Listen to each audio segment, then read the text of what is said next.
Hi, everybody. I've had way too much time on my hands today, so I've been doing lots of thinking. And I know that you have this community health portfolio coming up.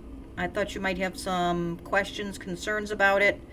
And so I thought, what a good idea to go over one with you. Now, this paper is not by all means perfect. No paper's really perfect, but I think it's a pretty good example. I'm going to go over it with you so you can see what the expectations are. In your writing, I expect graduate level work, and that includes sentence structure, grammar, and APA formatting. So you may have had papers that were accepted in the past that were not as stringent on the expectations of proper formatting. However, in this class, you're going to learn how to write a paper properly. And I think that this is a good step in the right direction.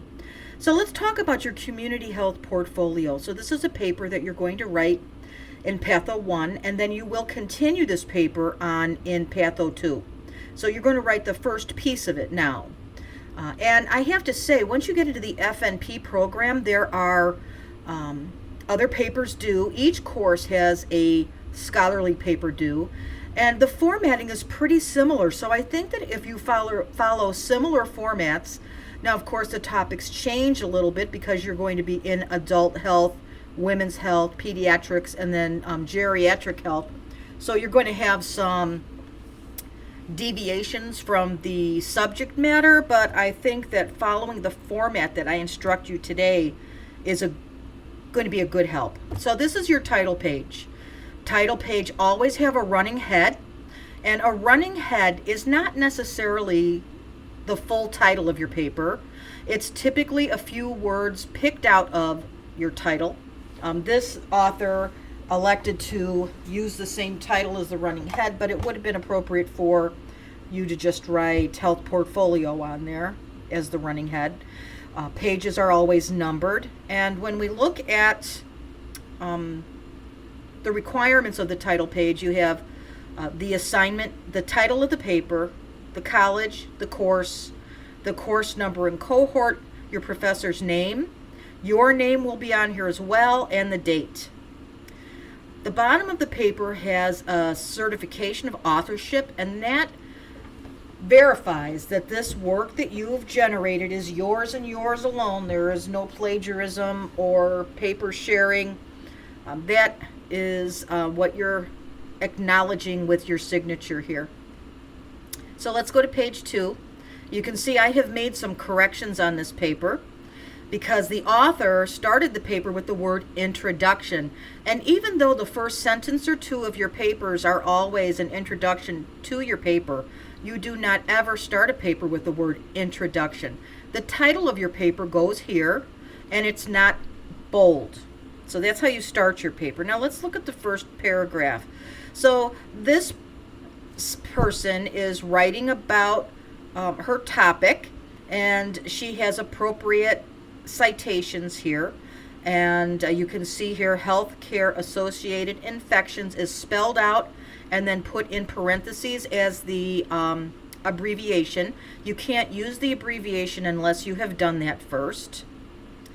And the biggest piece here is the student has listed the purpose of her paper here. So that introduction paragraph is very important because it gives the reader an understanding of what the purpose of your paper is going to be. And she has it in two pieces here. The purpose of this paper is to research and assess the significant health issues in Arizona and its surrounding states. Then she has down here listing what she's going to be looking at. And that's explained quite well there.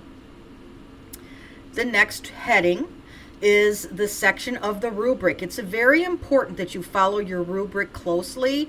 Each section of the rubric is a heading, and that heading needs to be written and explained very, very well and completely. So this heading is Arizona Health versus California and Nevada. So part of the rubric is comparing your state with states surrounding. So I think this is a good way how the student has done this. Now, one thing that I want you to avoid doing, you can see that she has used a page number here. No quotations in scholarly papers. Everything is a paraphrase, so I don't want to see you using page numbers or quotes. If you are using pieces of a paper, oops, I'm spitting all over the place. You need to rephrase it into your own words and then cite it.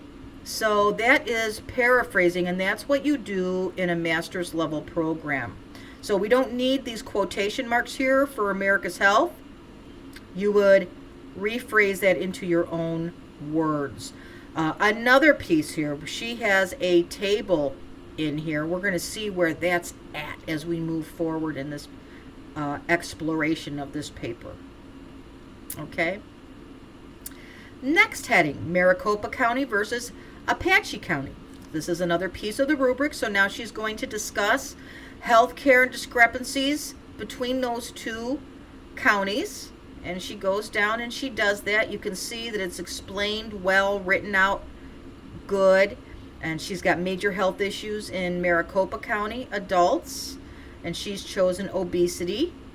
And we've got figure 1 here. So we're going to look and see where that is. Major health issues for children is another heading. So let's go down here and see.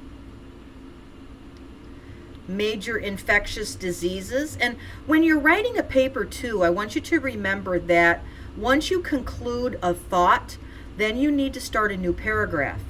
Paragraphs have to be a minimum of 2 sentences in length. I find sometimes students write a whole page that's a paragraph, and that's not appropriate use of sentence structure. Theoretical model framework is the next heading. And let's keep going down this paper. Risk factors for obesity.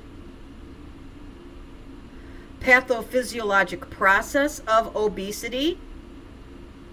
And we have some spacing issues here. There should be a little space here between the head, the running head, and the paragraph. Sometimes I find in the transfer when you're downloading it into the program, there's some issues there. So try to not let that happen. Then we have contributing factors.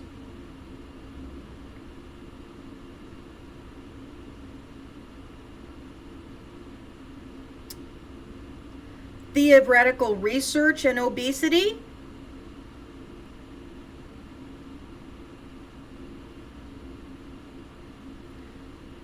Here's another quotation which I'd like taken out. No quotes, paraphrase, and cite.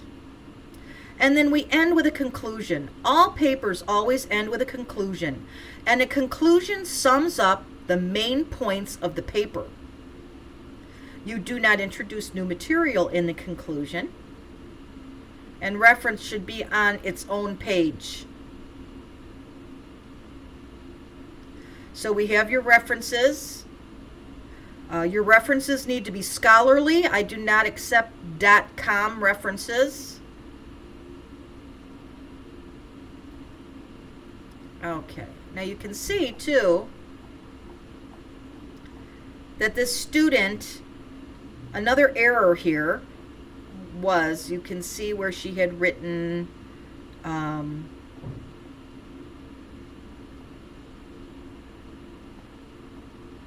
like table 2, and she had written some areas in there. And so if you're going to use any tables, which I'm not a big fan of, I don't like tables, so I would avoid using them. If you're going to put any pictures in, because I think there may be a requirement of a picture, that's an appendix. So if there's any area here where you're going to add an appendix, you would write in parentheses after you've discussed about it. Let's say you're talking about a community workplace or a community health center. You would describe the community health center, and then in parentheses you would write see Appendix A. All right, so then now we need an Appendix A. If you're going to place an appendix in your paper, appendices go after your reference page. So it would be a blank page. And up at the top of that blank page, you would write Appendix A, centered. And then underneath, you would write the title of that, like, and it would be Healthcare Center or whatever the photo was or whatever you were using. And then you would put the photo there. So if your paper asks for any of those, because I know some papers ask for photographs of community centers and stuff like that. I can't remember if this one does or not. Then that would be in the appendix. Remember, appendices go after the reference page. It needs to be titled Appendix A, and then the title of the content would go under that. All right?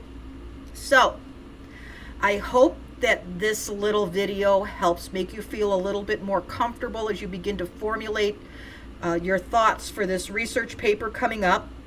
And remember, this is the first piece of the research paper. You're going to expand on this in Patho 2. So make sure that it's a topic that you can expand upon. And if you have any questions, please don't hesitate to reach out. Thank you.